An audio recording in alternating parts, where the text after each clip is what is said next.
If everybody that's listening to this does that, they will maintain and grow their wealth. But it's people bet, they make big bets. They think they're so damn right. They put half their net worth into one sector or one stock and they get wiped out. If you believe in Bitcoin, you think it's a digital gold and you live through the volatility. I believe in both. I believe that crypto will be the 12th sector of the S&P in some period of time because it provides productivity to all 11 other sectors. Most small Bitcoin investors have no idea what's coming next. They tend to think the big move has already happened, but in reality, it's only just beginning. Kevin O'Leary believes crypto is on the verge of becoming the 12th sector of the S&P, a formal part of the global financial system that every major institution will eventually need exposure to. This shift is already underway. The Genius Act, a new stablecoin bill just cleared by the Senate, is about to completely redefine how capital moves across borders. And once that framework locks in, crypto will be integrated into banking, investing, and payments worldwide. But the real opportunity won't just come from holding those coins, but from understanding how to own the infrastructure behind them, the exchanges, the payment rails, the on-chain liquidity networks.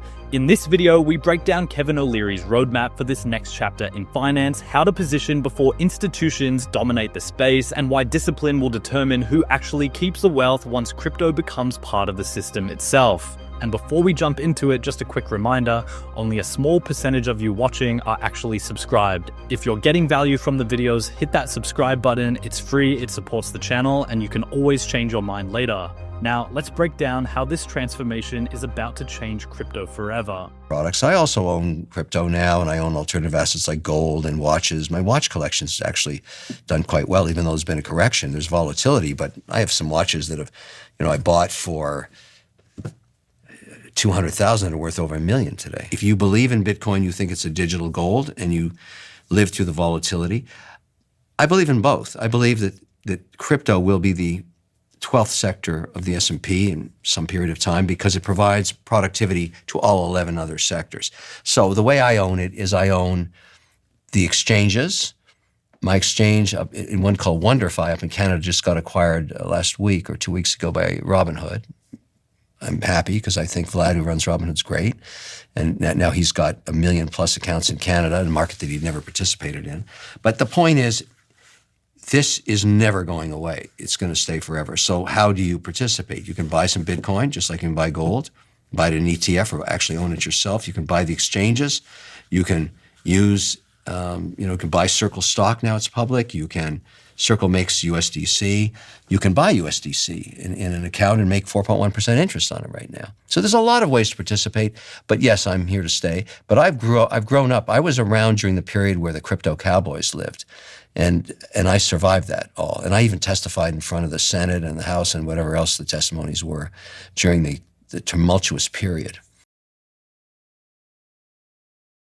Kevin O'Leary has been through every cycle, and unlike most retail investors, he's still expanding his exposure. He now holds Bitcoin, gold, and even luxury watches as part of his diversified portfolio. But what stands out most is how he views crypto's future. He believes digital assets are on the path to becoming the 12th official sector of the S&P 500, a structural category alongside energy, healthcare, and finance.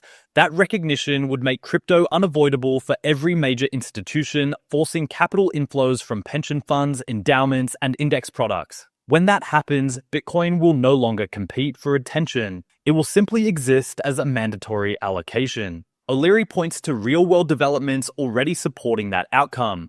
Robinhood recently acquired WonderFi, one of Canada's largest regulated exchanges, which he co-founded. The deal gives Robinhood over 1 million new users in a previously untapped market. At the same time, Circle, the company behind USDC, is now public and generating consistent yield for holders. These are not speculative startups anymore. They are financial utilities integrating directly into the existing economy. For investors who understand what's happening, this is the next major wealth window. Owning Bitcoin, regulated stablecoins, and equity in infrastructure firms will be like holding the internet's backbone before broadband took over.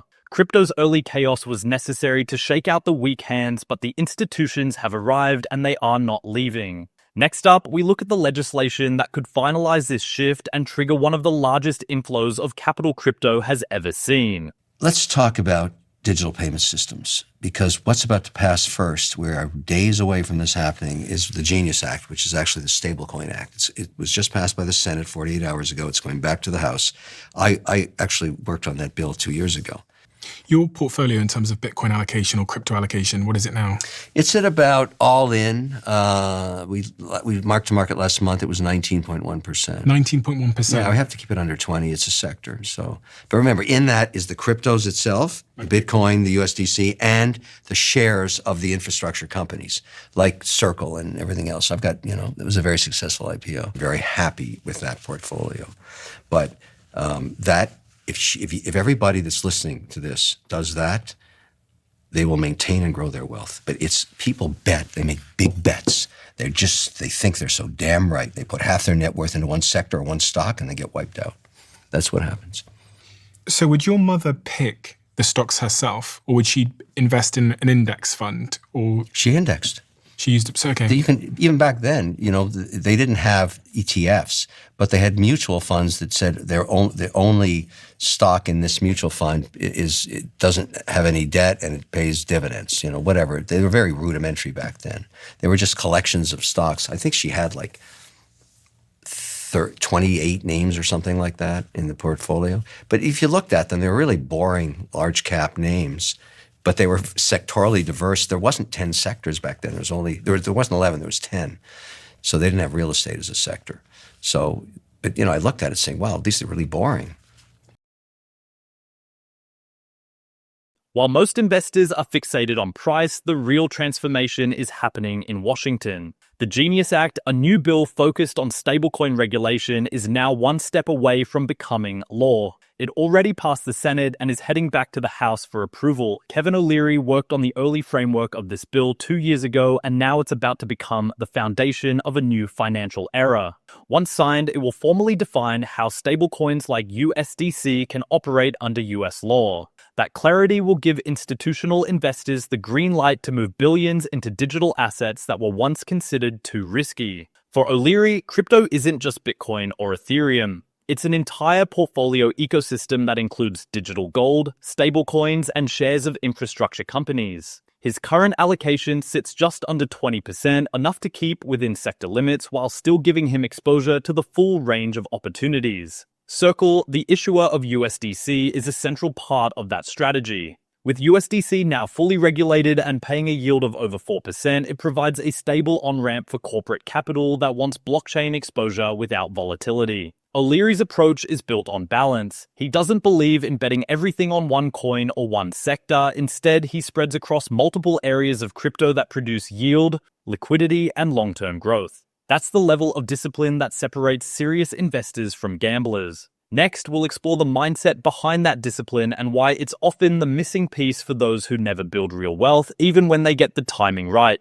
And if you want to stay ahead of these signals and know exactly when the market's heating up or when it's giving you those rare buying windows, I break it down every day in the Crypto Nutshell, my free 5-minute daily crypto newsletter. It's built to give you quick, actionable insights so you can make smarter decisions without spending hours buried in charts or headlines. You'll get clear signals on when to buy, when to take profits, and the latest news that could move markets, all delivered straight to your inbox. Just click the first link in the description, enter your email, and you're in. You learned a lot about money from your early upbringing, right? From that early context.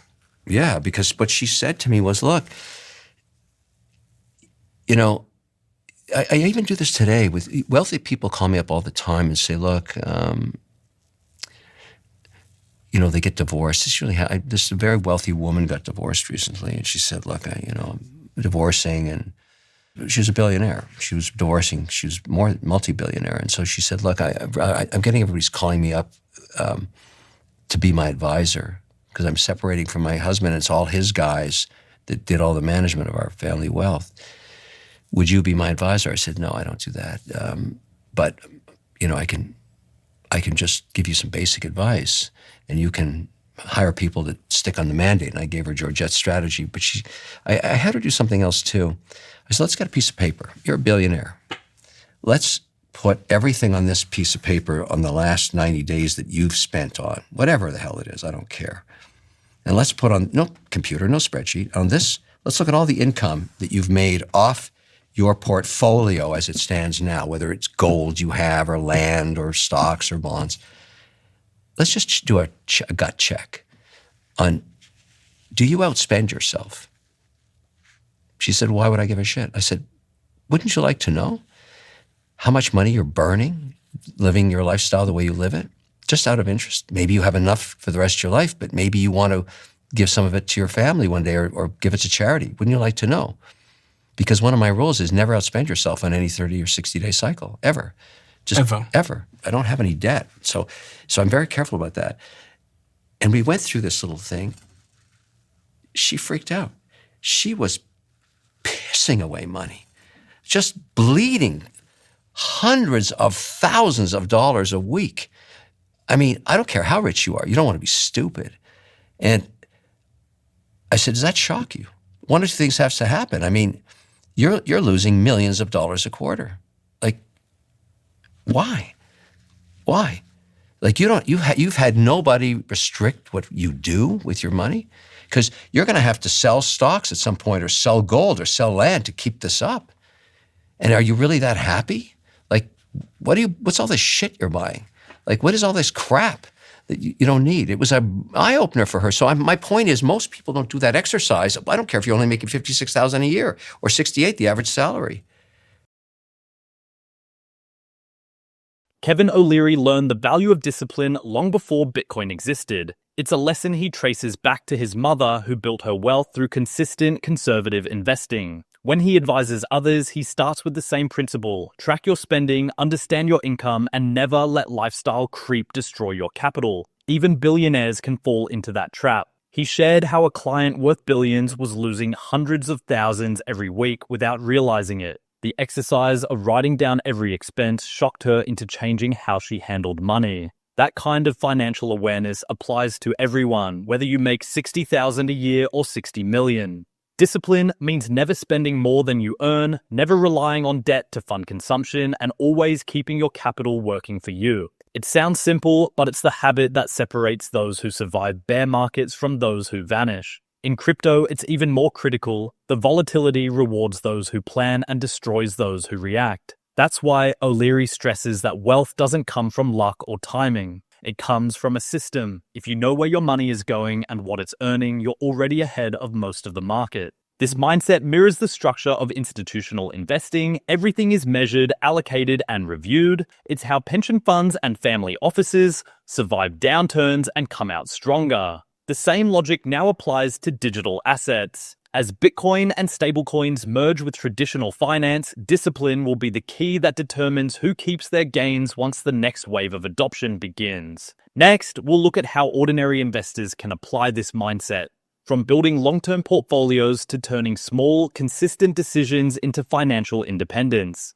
But you want some diversification and just starting to build up that investment account for when you retire, so that you have something to live off. If you only put aside 15%, if you're making $70,000 a year and you put 15% aside from when you're 25, you'll have over $1.5 million if you just invested it in the stock index, in the S&P 500.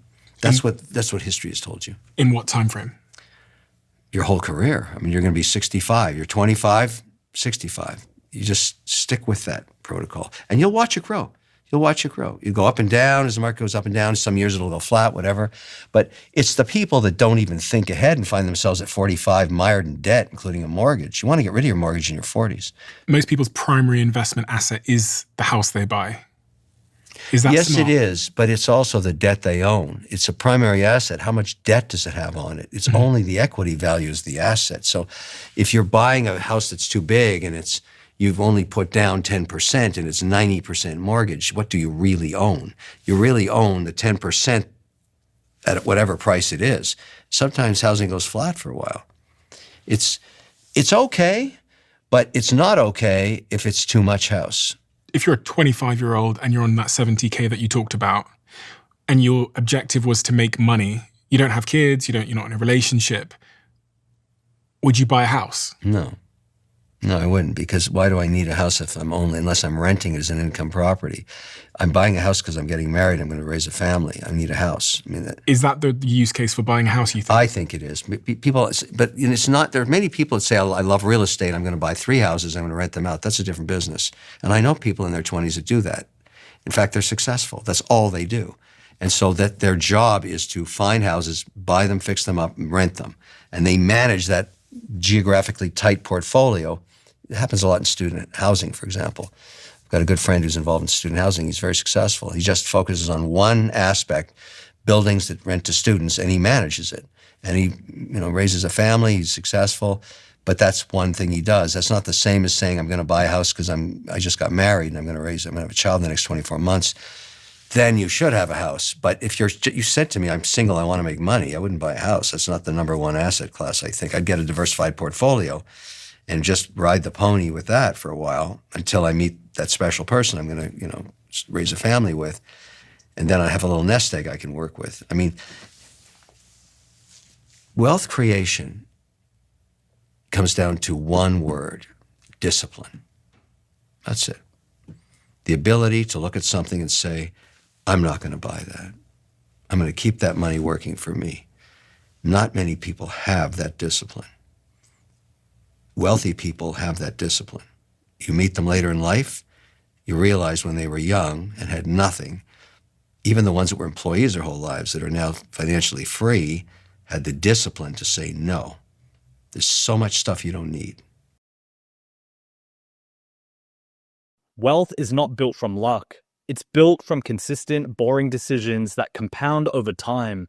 Kevin O'Leary frames it simply: if you save 15% of your income and invest it consistently, you will reach financial independence. Someone earning $70,000 a year who follows that formula from age 25 to 65 could retire with more than $1.5 million, even by only tracking the returns of the S&P 500. That's the power of discipline. The problem is most people never start.